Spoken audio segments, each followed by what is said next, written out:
नमस्कार, आप देख रहे हैं JTV न्यूज और मैं हूं आपके साथ आशीष सिंह। आइए रुक करते हैं JTV न्यूज पर देश प्रदेश की तमाम ताजा खबरों पर। 8 मार्च को आयोजित होने वाली वर्ष की प्रथम नेशनल लोक अदालत को लेकर जिला न्यायालय ADR सेंटर में प्रेस वार्ता का हुआ आयोजन। बड़वानी 8 मार्च को वर्ष की प्रथम नेशनल लोक अदालत का आयोजन किया जाएगा, जिसके संबंध में आज गुरुवार 11 बजे बड़वानी जिला न्यायालय ADR सेंटर में एक प्रेस वार्ता का आयोजन किया गया, जिसमें आयोजित नेशनल लोक अदालत में बैंक क्लेम, विद्युत, सिविल, वैवाहिक, आपराधिक, सामयिक प्रकरण सहित विभिन्न प्रकरण रखे जाएंगे। नेशनल लोक अदालतों में जिले में बनाई गई विभिन्न खंडपीठों के माध्यम से सुनवाई कर शीघ्र प्रकरणों का निराकरण होगा। निराकरण प्रभारी व विशेष न्यायाधीश लोक अदालत श्री रईस खान ने पक्षकारों से अपील की है कि नेशनल लोक अदालत के माध्यम से प्रकरणों को आपसी सुलह से निराकृत करवाएं। लोक अदालत के माध्यम से जल्दी निराकृत हो जाता है। साथ ही लोक अदालत में हुए निराकृत प्रकरण में अपील भी नहीं होती है, वहीं कोर्ट फीस में भी छूट मिलती है।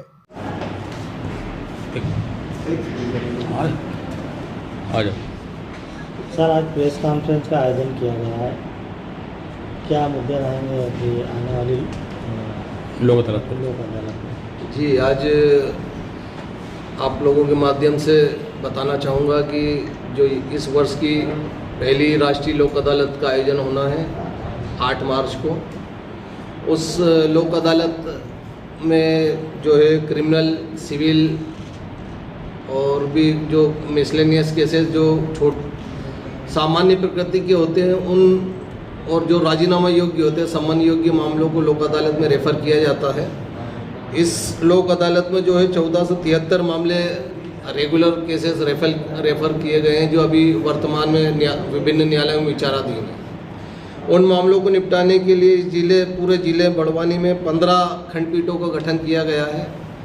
और मैं बताना चाहूँगा कि जो पिछली लोक अदालतें आयोजित हुई है, माननीय प्रधान जिला एवं सत्र न्यायाधीश महोदय श्री महेंद्र कुमार जैन साहब के नेतृत्व में, मैं इंश्योर हूँ कि जो लोक अदालतें नंबर से जो आयोजित हुई हैं, लगातार हमने उत्तरोत्तर जो नंबर ऑफ केसेस डिस्पोजल किए हैं वो बढ़ते हुए क्रम में किए हैं। और मैं इस बार भी आशा और अपेक्षा मेरी यही है कि इस बार भी आप लोगों के सहयोग से और जो लिटिगेंट्स हैं उन लोगों के सहयोग से निश्चित ही हम इस बार भी हम बढ़ते हुए क्रम में डिस्पोजल देने का प्रयत्न करेंगे। इसमें विशेष रूप से जो लिटिगेंट्स हैं उन लोगों को समझने की आवश्यकता है कि जो छोटे सामान्य प्रकृति के मामले हैं, आपस में पड़ोसी से, भाई बंधु से अगर विवाद हुए हैं तो हम इस देश के हम निवासी हैं, तो हम इस बात को जानते हैं कि हमारे जो धर्म ग्रंथ कहते हैं कि माफ़ करने वाला सबसे बड़ा होता है। तो हम कोशिश करें कि जो छोटे मामले हैं, सामान्य गाली गलौज के मामले हैं या सामान्य मारपीट के मामले हैं, उन मामलों को हम लोक अदालत के माध्यम से निपटाने का प्रयत्न करें। इसका एक सकारात्मक पहलू यह भी रहता है कि अगर हम छोटे मामलों को लोक अदालत के माध्यम से निपटा लेंगे तो आज जो व्यावसायिक रूप से बड़े अपराध हो रहे हैं, चाहे NDPS के मामले में, आज हमारी नवयुवक पीढ़ी लगातार नशे की लत में लिप्त होती जा रही है। इसका एक नकारात्मक हमारे सामने रिजल्ट भी कई देखने को मिलते हैं। तो हम जो जजेस हैं उनको गंभीर मामलों पे जो 307 है, 302 है और हीनियस क्राइम्स हैं, उन पे फोकस करने के लिए आवश्यकता इस बात की हम छोटे मामलों को लोक अदालत के माध्यम से निपटाएं, क्योंकि यही प्रासंगिकता भी है लोक अदालत के आयोजित किए जाने की।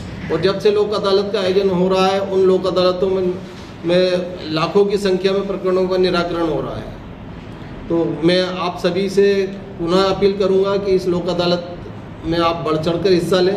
साथ ही अधिवक्ता बंधुओं का भी भरपूर सहयोग रहता है और बिना अधिवक्ता बंधुओं के सहयोग के हम लोक अदालत के सफल होने की सोच भी नहीं सकते। इसलिए मैं अधिवक्ता बंधुओं, लिटिगेंट्स जो पक्षकार हैं, उन लोगों सभी से अपील करूंगा आपके माध्यम से कि इस लोक अदालत में भी आप बढ़ चढ़कर हिस्सा लें और कोशिश करें कि हम जो हमारी जो परंपरा एक लागू हो चुकी है, उस परंपरा का हम निर्वहन करें और इस लोक अदालत में भी हम उत्तरोत्तर बढ़ते हुए क्रम में हम जो मामले इस लोक अदालत में रेफर किए गए, उन मामलों को निपटाने का भरसक प्रयत्न करें। सर, धन्यवाद। नए वर्ष की पहली लोक अदालत हो रही है तो जी हाँ, इस वर्ष की ये पहली राष्ट्रीय लोक अदालत है। घरेलू होम लोन की बात की जाए और वहीं बिजली उपभोक्ताओं की बात की जाए तो कितना फीसदी? हाँ, इसमें एक आपने अच्छी बात बताई कि इसमें पहले जो होता था एमपीईबी के केसेस में, जो रेगुलर केसेस है उसमें 50,000 तक के बिल की राशि के मामले ही समाहित किए जाते थे,